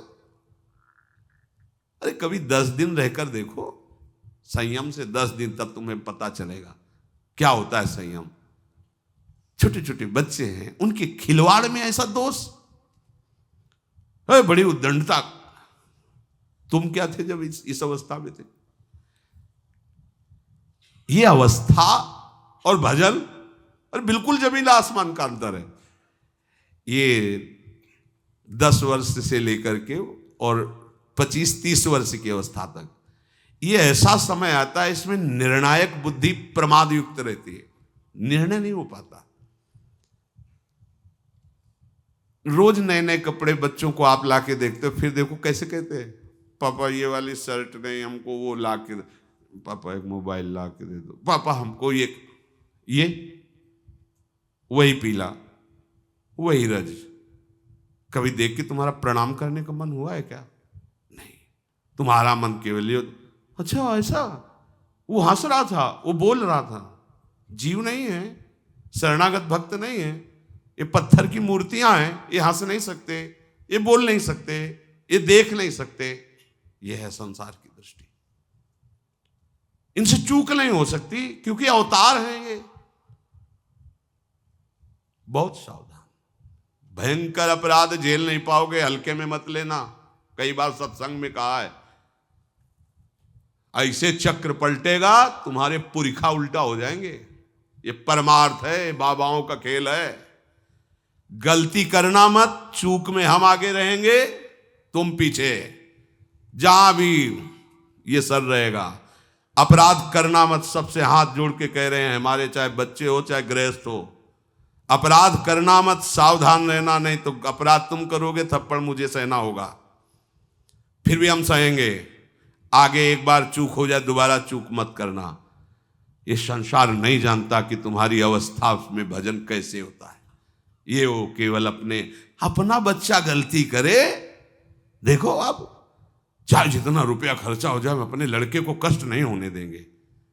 और ये अपने मम्मी पापा परिवार को छोड़कर एक बाबा जी की शरण में हुए, मुड़ मुड़ा करके कि मुझे भगवान चाहिए। भले वैराग्य नहीं है, लेकिन देखो तो 100 ग्राम पेड़ा श्री जी के चरणों में समर्पित हो जाता है। बड़े बड़े हाथ पसारते हैं, दीजिए थोड़ा प्रसाद दीजिए।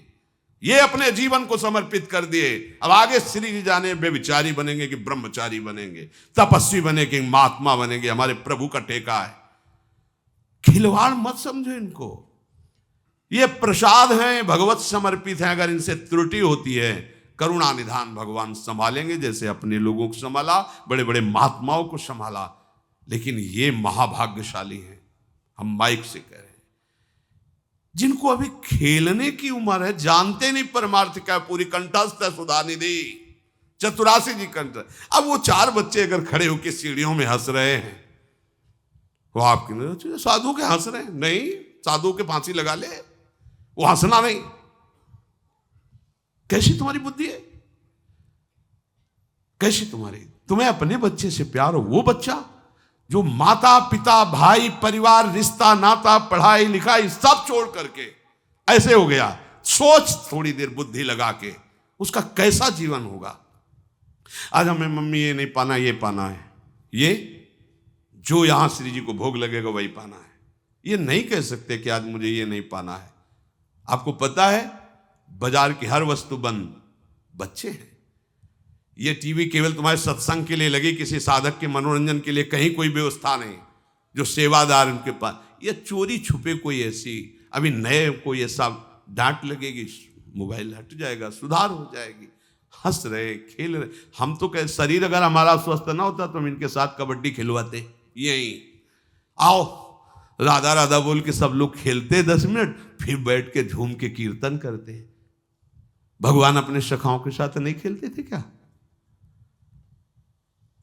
ये साधु वेश रख लिया तो मतलब उनको सूली पे चढ़ा दिया जाए। हम यही देख रहे हैं ना। आप खूब गंदे रहे हो, कभी अपने को दंड नहीं दिया, और बच्चों से थोड़ी त्रुटि अगर हो गई जिसे तुम त्रुटि समझ रहे हो, महाराज जी तभी गुरु माने जाएंगे जब इसको फांसी पे चढ़ा दे। अरे नहीं प्यारे, हम फांसी पे चढ़ेंगे, इनको श्री जी से मिलाएंगे, तुम हमें जानते क्या हो। जो सभी तावा शरणाई रखियो ताई प्राण की नहीं। तुम खिलवाड़ समझते हो शरणागति को?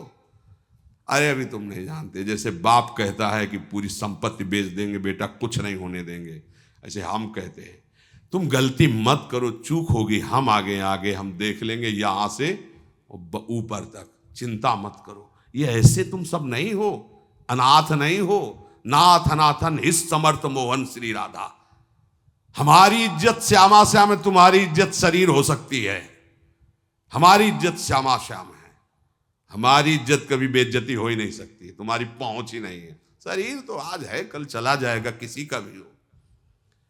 कौमार अवस्था से भजन मार्ग में जो चल रहे हैं, भूत भविष्य लोक 14 में भय होए हरि प्यारे, 300 व्यवहार हमारो अभिमान इनते न्यारे। अगर काल कोई शरणागत लिया है और 4 वर्ष का बच्चा है तो वो वैसे ही पूजनी वैष्णव है जैसे पुराना कोई वैष्णव। शालिग्राम की बटिया आज रख लो, चाहे 1000 वर्ष की हो, बराबर। ये हरि पार्षद है। अगर इनका कहीं आपको दर्शन होता है, हंसी खेल करे, प्रणाम, भगवान के जन है, कृपा पात्र बनोगे। हाँ कोई गलती नजर आए, ए बच्चा देखो तुम तिलक लगाए हो, कंठी पहने हो महाराज जी के, हाँ ऐसा नहीं, ये तो समझ में आया, तालियां बजाकर उसका उपहास करने लगो। काल का बच्चा है, ये तुम्हारा सत्संग है सुनने, ये तुम वैष्णव हो, तुम समर्पित हो। ध्यान से प्रहलाद जी कह रहे हैं, बचपन से ही भगवान के मार्ग में भजन करने वाली वृत्ति धारण करनी चाहिए। बुढ़ापा हो गया है और हालत वही है कि तुम अभी उम्र 55 की, लेकिन आदत बचपन की अब भी है। और ये उम्र बचपन के है लेकिन चल मार्ग में उसी में रहे हैं जो पुराने महात्माओं के वृंदावन वास कर रहे हैं। ऐसे ऐसे छोटे बच्चे जब उनसे कहो अगर थोड़ा भी गलत करोगे तो हम तुम्हारे माता पिता से कह के फिर हम तुम्हें हमारा कौन माता पिता है महाराज जी आपके सिवा, तुरंत उत्तर ऐसे, तो हृदय में शीतलता होती। छोटे बच्चे हैं और कैसा उत्तर दे, हमारे महाराज जी, हमारी श्री जी, हमारी लाडली जी। तुम जीवन भर हो गया नहीं बोल पाए ये बात, और वो इतने बड़े हैं बोल रहे। 5 श्लोक नहीं याद होंगे सुधा निधि के, ककाहरा पढ़ने स्कूल नहीं गए, पूरी सुधा निधि याद चतुरा। ये कृपा पात्र तुम्हें नहीं दिखाई दे रहे। और 4 छोटे छोटे बच्चियां खेल रहे, तुम साधुओं के खेल, वो साधु है? अरे वो प्राण प्यारे बच्चे, खेलने दो, थोड़ी देर खेलने दो। वो तो हमारा स्वास्थ्य नहीं ठीक है, इसलिए नहीं हम इनके साथ खेलें। बैठो, आओ सब खेलो, थोड़ी देर खेलो, थोड़ी देर हंसो और चलो श्री जी की तरफ चलो। ऐसे ऐसे साधु का मतलब सूली पे चढ़ाना नहीं, वो हम लोगों के लिए है। सूली वाली बात हम लोगों के लिए। इतना समय हो गया, अगर अब चूक करते हो तो तुम विशेष दंड के अधिकारी होगे, ये बात होती है। तुम्हें इतना समय हो गया फिर भी तुम चूक करते हो, मतलब प्रमाद रखते हो, फिर वो डांट चलती। बच्चों को नहीं। ये हमारा अहोभाग्य है कि इतने छोटे बच्चे अपने माता पिता का आश्रय छोड़ करके हमारे श्री जी के आश्रय में रहकर भजन कर रहे हैं।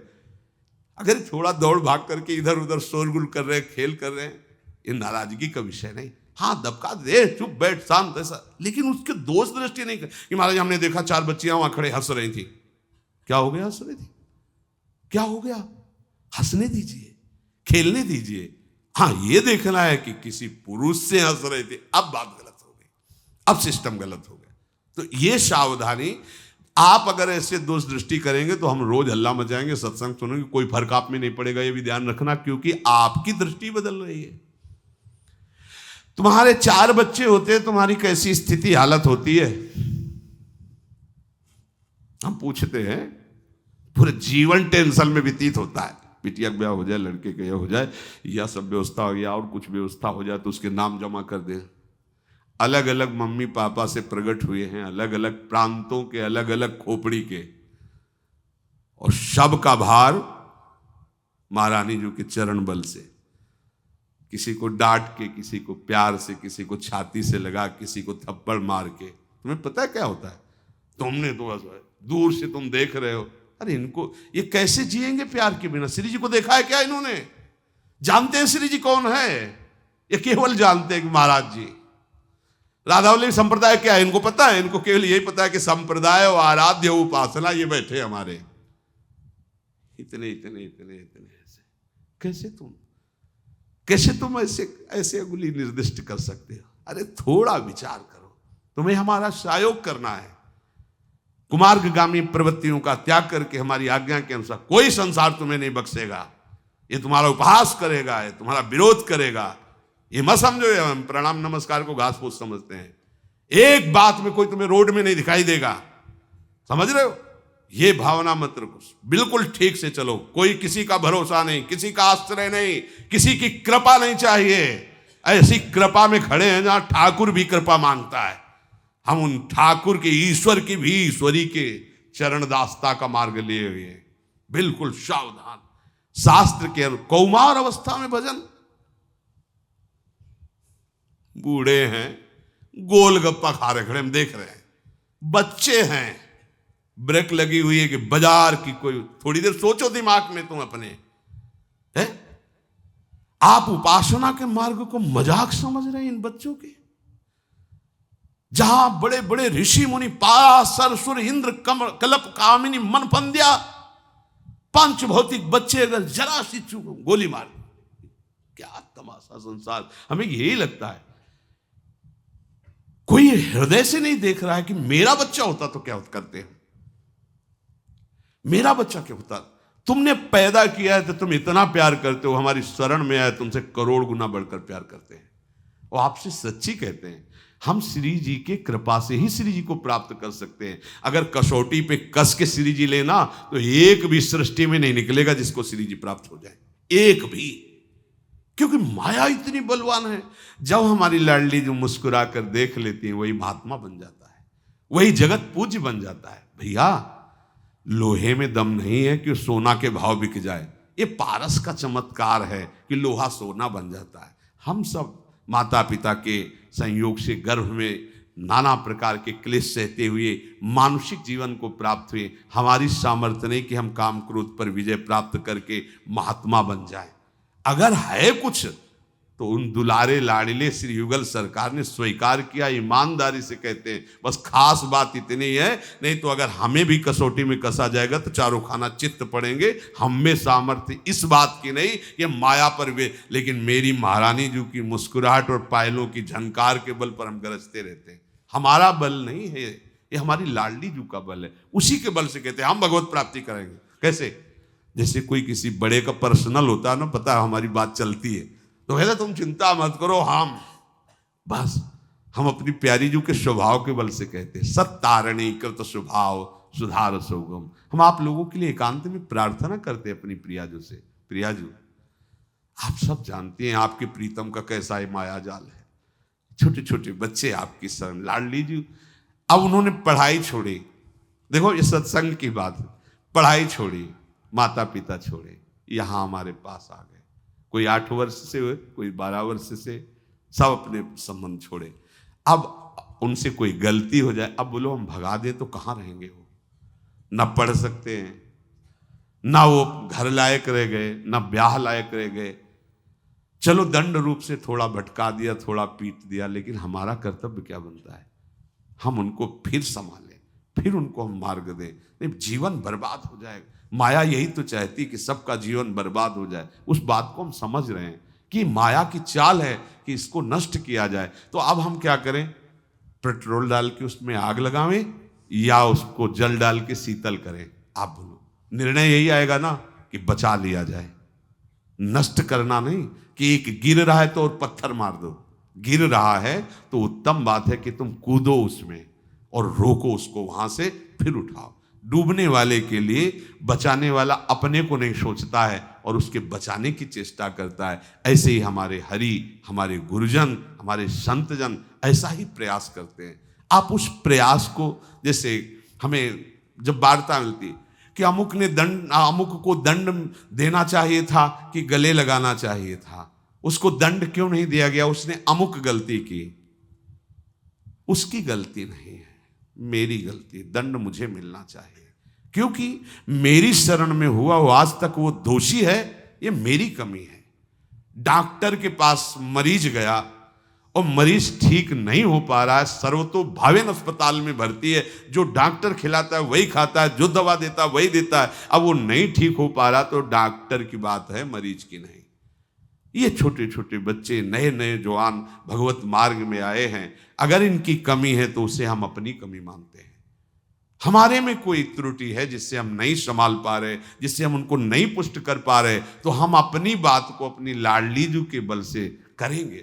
पर आपका कर्तव्य नहीं है कि टूटते हुए को तोड़ दे, मरते हुए को मार दे, गिरते हुए को ढकेल दे। ऐसा नहीं, ये साधुता का मार्ग है। गिरते हुए को उठा करके गोद में बैठा लाया। बड़ी सूक्ष्म घटना है। एक बड़े महापुरुष, वो चर्चा करने पर फिर तो उनके पास रहते थे, किसी ने प्रश्न किया तो महापुरुष ने उनको खड़ा किया और कहा उत्तर दो। अब उनको इतना प्रवीण बना दिया कि उनके सामने जब कोई प्रश्न आता तो उन्हीं को खड़ा कर देते, उत्तर दो, दे देते। फिर वहां बहुत बड़ा एक सिस्टम था, तो उन लोगों ने कहा कि आप तो कभी कभी चले जाते हैं तो यहाँ सत्संग नहीं होता, आपको।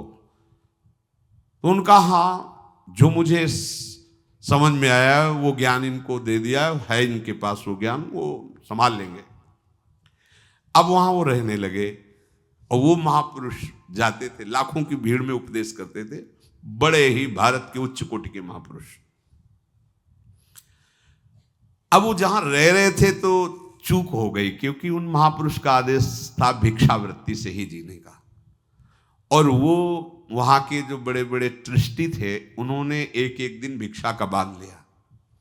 भिक्षा उनको, एक दिन किसी की पुत्री भिक्षा देने गई। अब वो ब्रह्मचर्य से तेजवान विद्वान ज्ञानी थे। अब वो प्रायः जब भिक्षा का दिन आता तो वो बच्ची जाने लगी, मतलब अवस्था थी वो यौवन अवस्था। तो बातचीत, ये दूसरी गलती हुई। एकांत में वार्ता का धीरे धीरे बात फिसल गई। अब साधु में इतनी चतुराई तो सब होती नहीं है, तो कई ऐसे पॉइंट जिनमें पकड़ गए। बड़े महापुरुष के पास बात गई, बड़ी निंदनीय परिस्थिति उपस्थित हुई। उन्होंने तुरंत बुलाया और कहा आज के बाद तुम्हारा आसन हमारे आसन के समीप रहेगा। सब साधक 80 साधक रहते थे लगभग सब साधकों ने कहा महाराज मतलब ये तो आपके यश में घोर कलंक है कि इसने गलती की, आप अपने वो साधक एकदम टूट गया था, स्वामी जी से पपक के रोया कि मेरे से गलती हो गई, जिंदगी में गलती नहीं होगी स्वामी जी, गलती हो गई। उनको यही हमारे आसन के पास आसन, तेरे से कोई बात नहीं करेगा, आज से तू अपने को पुनः संभाल। आज भी वो ब्रह्मावर्त बिठूर में विराजमान है, बहुत अच्छे महात्मा है। एक गलती हो गई, अगर महाराज जी न संभालते तो आदमी मतलब वो साधक नष्ट हो गया था, टूट गया था। अब आप कैसे इस बात करेंगे? आप उसको इस बात में अरे बड़ा दुराचारी, ऐसा नहीं, चूक हो गए, दंड मिला, निंदा हुई। अब उन महापुरुष ने ऐसा प्यार क्यों दिखाया? क्योंकि जानते हैं भगवान की दुरत्य माया के द्वारा ऐसी त्रुटि हो गई। खड़े हो, फिर दोबारा उसने गलती, अभी हमें परिचय के हैं वो वहाँ ब्रह्मावर्त बिठूर में विराजमान आज भी अभी है, बहुत अच्छे महात्मा है, बहुत अच्छे महात्मा है। मतलब पूर्व की उनकी इस बात का कोई भी उनके जीवन में असर नहीं पड़ा कि वो पुनः ऐसी गलती करे हो, या अब बोलो बन गया ना जीवन भगवान के अनुरागी भक्त, अब हजारों लोग उनकी वाणी से भगवत मार्ग में चले। ऐसे ही वाल्मीकि जी जो ब्रह्म ऋषि भगवान की परम पवित्र लीला रचे, उनका जीवन क्या था? बने ना महात्मा के संग से महात्मा। ऐसे ही ये सब बच्चे, सब साधक, हम यही प्रार्थना लाडली लाल से करेंगे कि आप सबकी बुद्धि शुद्ध रहे, आप भगवत मार्ग में चलो। पर अगर कोई कहीं फिसल रहा है तो हमारा कर्तव्य लात मारना नहीं, हमारा कर्तव्य उसकी फिसलन में दौड़ के घुस जाओ और उसको बचा लो, उसको रोक लो। वो गिरे तो तुम्हारे ऊपर गिरे, नीचे ना गिरने पावे, उसको चोट ना लगने पावे, एक बार फिर संभाल के खड़ा करो। युद्ध है, युद्ध। एक अगर सैनिक गिर रहा है तो उसको तत्काल अस्पताल भेजा जाता है, तत्काल व्यवस्था। ये भैया युद्ध है, तुम नहीं समझ रहे हो। ये माया किससे डायरेक्ट युद्ध हो रहा है, और ऐसी माया नहीं जैसे भक्ति भगवान की प्रिया है तो कह रहे मम माया, वो भी भगवान की प्रिया, मायापति कहा गया ना भगवान को। इसलिए आप सब सत्संगी हैं, कभी किसी साधक या बच्चे से कोई त्रुटि हो रही हो तो आप उसे बचाने की चेष्टा करें, और आप बचें। वैसे तो भगवत प्रताप से ऐसा है कि किसी गृहस्थ से कोई संपर्क ना करे, पर कभी भूल चूक से प्रमादवश कोई हमारी आज्ञा की अवहेलना करके, तो आप सबसे प्रार्थना है, ये छोटे छोटे नई अवस्था से आए हुए बच्चे हैं, अगर कोई भी हरकत करते तो आप तुरंत डांट सकते हैं, तुरंत समझा सकते हैं, आप हमसे कह सकते हैं, पर ऐसा न समझा जाए कि ये गया, ऐसा नहीं हो सकता। कोशिश की जाएगी कि वो दुर्गुण दुराचार की प्रवृत्ति सबके अंदर है, सब धीरे धीरे दुर्वासना का नाश करके महात्मा बनते हैं। इसलिए कभी किसी साहस ऐसा प्रोत्साहन दो किसी को भी कि आप बचो और दूसरों को बचाओ। अगर तुम्हारी, मान लो आप बाहर से आए हुए हैं, आप गृहस्थ से युक्त है, कोई आपकी तरफ ऐसी गंदी दृष्टि से देख रहा है, हर माई बहन को कह रहे हैं, प्रार्थना कर रहे हैं, तो आप तुरंत बोलिए कि अरे तुम किस मार्ग के पति को तुम हमारी तरफ गंदी दृष्टि से देखते हो क्या? गंदी बात, चल आप बचो और दूसरे को बचाओ। अगर आपको लगता है कि इससे दोबारा मिलने से, कभी उससे मत मिलो दोबारा, आप बचो, दूसरों को बचाओ। धीरे धीरे हम सब मिलकर भगवत प्राप्ति करें, प्रभु के भजन में निरंतर लगे रहें, यही जीवन। हम बार बार जो कभी कभी गुस्सा में बोलते हैं, कभी कभी आवेश में बोलते हैं, कभी कभी दैन्यता से, कभी कभी ये हम वो दवा देते हैं जिससे कोई भी दवा तुम्हारे अंदर काम कर जाए। तुम हमें गुस्सा मान करके डर कर सही चल जाओ, या हमारी दैन्यता कि हम आपके चरण छूते हैं, हाथ जोड़ते हैं, आप एक घड़ी भी भजन कर लो, क्यों? हमें क्या मतलब, भजन करो चाहे नरक जाओ, तुम भोगो, हमारे प्यार को नहीं समझ रहे हो। आधी घड़ी कर लो, 12 मिनट कर लीजिए, किस लिए कह रहे हैं? तुम्हारा कल्याण हो, तुम्हारा मंगल हो। ऐसे ही जितने भी, इनका थोड़ी देर दृष्टि डाल के देखो, न अपने माँ से, न पिता से, न परिवार से, न रिश्ते, न नाते, न मनोरंजन। आप जानो रात दिन जल करके भगवत मार्ग में चल रहे हैं, निरंतर अभ्यासरत हैं। चूक हो सकती है किसी भी साधक साधिका से, आप सब मिलकर एक दूसरे को सहयोग कीजिए, ना कि एक दूसरे की पतन की बात आए। बहुत गंभीरता से चलो, और ये डरना नहीं है कि हमें कोई उपहास करेगा। अगर हमारा निंदा हो रही, उपहास हो रहा है, तो छाती फुला लो, भगवत प्राप्ति का अवसर आ गया है। पक्की हमारी गांठ बांध लेना। ये मत सोचना कि भगवान की अकृपा हो गई, अब निंदा हो रही, नहीं। जब हमारा कोई अशुभ पाप हमें दंड देने के लिए आता है तो हमारे भगवान ऐसे हमें बचा लेते हैं। 4 लोग दोष दृष्टि करके निंदा करते हैं और वो पाप नष्ट हो जाता है, हम स्वस्थ होकर भजन में लग जाते हैं। कितनी कृपा हुई। निंदा से डरो मत, बुरे कर्म करो मत। अगर हम गलत हैं, हमें कोई कहता है तुम चोर हो, तो हमें ईमानदारी से मानना चाहिए कि हमसे चोरी की वृत्ति है, भगवान संकेत कर रहे हैं, अब हम कभी नहीं करेंगे। अगर चोर नहीं है तो हमें मुस्कुराना चाहिए कि भगवान कृपा करके कभी चोरी की होगी, उस अपराध को हटवा रहे हैं।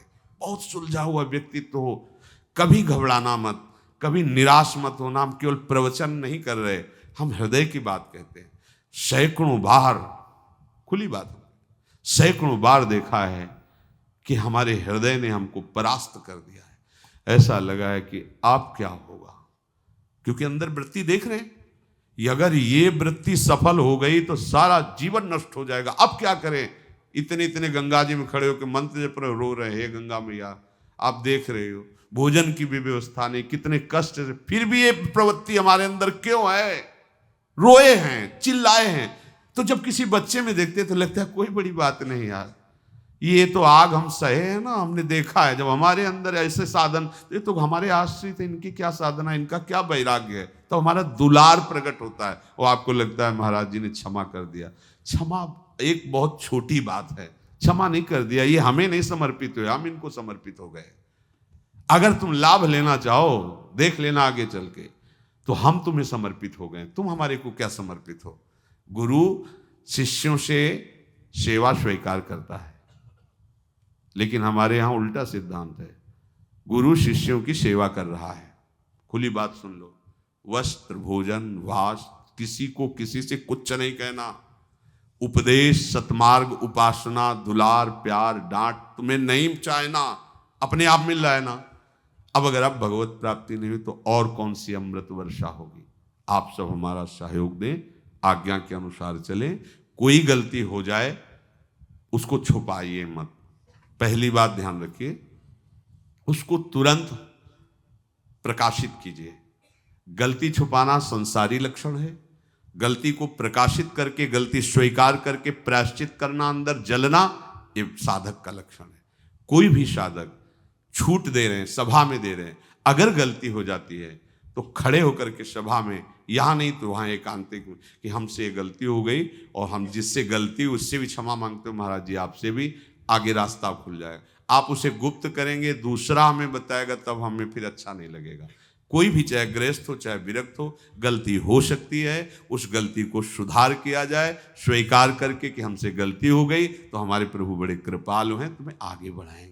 ये हम जो सत्संग करते हैं रोज आकर के, हमारा उद्देश्य है कि रोज आपको चाटा लगे, थप्पड़ लगे वाणी का, और आप सावधान होकर चलें। केवल आप ध्यान रखना है शब्द, वृंदावन का अखंड जो वास लिए हुए हैं, आप वास कीजिए, जो दिनचर्या उसमें सम्मिलित हुए, जो प्रसाद मिले उसे श्री जी का उच्छिष्ट पाइए भाव से। कुछ बाद में भजन कीजिए या ना कीजिए, श्री जी मिलेंगी, शब्द याद कर लो। ये हमारी बातें उपहास में कही गई जाएंगी। बाबा ठेका लेता है भगवत प्राप्ति का, नहीं, बाबा की जेब में श्री जी हैं ऐसे बोलता है। आप सब छाती वाले हो, देख लो कौन से साधक हो, कौन साधना हो, क्या स्थिति तुम्हारी, चल रहे हो ना, ऐसे हम तुम्हें वहां भी पहुंचा देंगे पक्का। हम पागल आदमी हैं, जैसे पागल कुत्ता नहीं होता, हजारों चाहे बीच में पड़े नहीं काटेगा, जिसको तान लिया उसी को काटेगा जाके। बिल्कुल निश्चिंत रहो। देखो, किसी से कहा जाता है सत्य बोलना तो मंदिर में चढ़ जाओ, हम मंदिर में बैठे वृंदावन धाम में। हमारी बात गलत हो सकती है, लेकिन हम जिनकी बात कर रहे हैं उनकी बात आज तक गलत नहीं हुई। ये हम श्री जी की बात कर रहे हैं, अपने आचार्य की बात कर रहे हैं। वृंदान शर महताम अपहाय दूराद, वृंदाटवी मनुसर प्रणयन चेता, सत्तारणी कृत सुभाव सुधार सौगम, राधाभिधान में दिव्य निधानमस्ति। आ जाओ सब छोड़ करके वृंदावन, बड़े बड़े महत् पुरुषों का, महत् साधनों का त्याग। हरिवंश महाप्रभु बोल रहे, आ जाओ वृंदावन, तुम्हें भगवत प्राप्ति होगी। कैसे होगी महाराज? बोले हमारी श्री जी का स्वभाव है, सत्तारणी कृत स्वभाव सुधार सौगम, उन्हीं के बल से बोलते हैं भगवत प्राप्ति अत्यंत दुर्लभ। महारानी जी की मुस्कुराहट में मारी भगवत प्राप्ति घूम गई। राधा वल्लभ लाल की जय। साफ सावधान रहो, निंदा स्तुति से बचो, गलत आचरणों से बचो। गलती हो जाए ऐसे ऐसे आओ, गलती हमसे हो गई, हम तो हम स्वरूपापिभ्यो मोक्षयिष्यामि मा शुचा। सौहार्द रखो। अगर भक्तों के प्रति आपकी दृष्टि बदल गई, फिर गड़बड़ हो जाएगा। आप समझते हो कि ये भगत है और ये नहीं है, ये तुम सोचते हो। मां नहीं सोचती कि ये मूर्ख 1 रुपया नहीं कमाता, इसको तो सूखी रोटी देंगी, और ये लाखों रुपया कमा के आता है, इसको रबड़ी पिलाएंगे। मुझे ऐसा लगता है मां ज्यादा रबड़ी उसी को देगी जो मूर्ख है, कि ये पढ़ा लिखा कमा लेता है तो दुकान में भी खा लेगा, ये तो हमारे पास ही खाएगा केवल। बस इतने इशारे को समझ लो। हम सब उद्दंड बच्चे, इसलिए लाडली जी ने घेर के घर में रखा है। ये जो बड़े बड़े महापुरुष बाहर जाते हैं, प्रवचन करते हैं, जगत का कल्याण करते हैं, मंगल करते हैं, विशेष कृपा पात्र जन है, प्रणाम है इनको। अपनी योग्यता नहीं तो देखो लाडली लाल ने घेर के रखा है, चुप घर में रहे, घर में रहे, यही खा यही रहे। तो अब कुछ बर्तन भड़बड़ होंगे ही जब घर में इतने लोग हैं। नहीं होंगे, नहीं होते, कोई खट करेगा कोई फट करेगा, होगा, ये गलतियां होंगी, चूक होगी, लेकिन सुधार करनी है हमें। हम सुधार के मार्ग में हैं, और हमारे पास बहुत बड़ा बल है, लाडली लाल है, वृंदावन धाम है, आचार्य हैं। कोई घबराए नहीं, कोई घबराए। अगर किसी को खूब आराम से, कोई अपने घर की बात है, कोई किसी को ऐसा लगता है ना जैसे कि ऐसा नहीं होना चाहिए, बढ़िया, आप आओ, अपने अंदर आओ, तुरंत आओ अंदर, हम तुम्हें भेज रहे हैं, देखो तुम्हारे अंदर क्या चल रहा है। ऐसा होना चाहिए जैसा चल रहा है, जीवन में जैसा चला है वैसा होना चाहिए। बोले हम चाहते थे तो लेकिन रोक नहीं पाए। हाँ, अब बात है, ये भी चाहते हैं, ये मोड़ मुड़ाए श्री जी की प्राप्ति के लिए, खिलवाड़ नहीं है, खिलवाड़ नहीं है।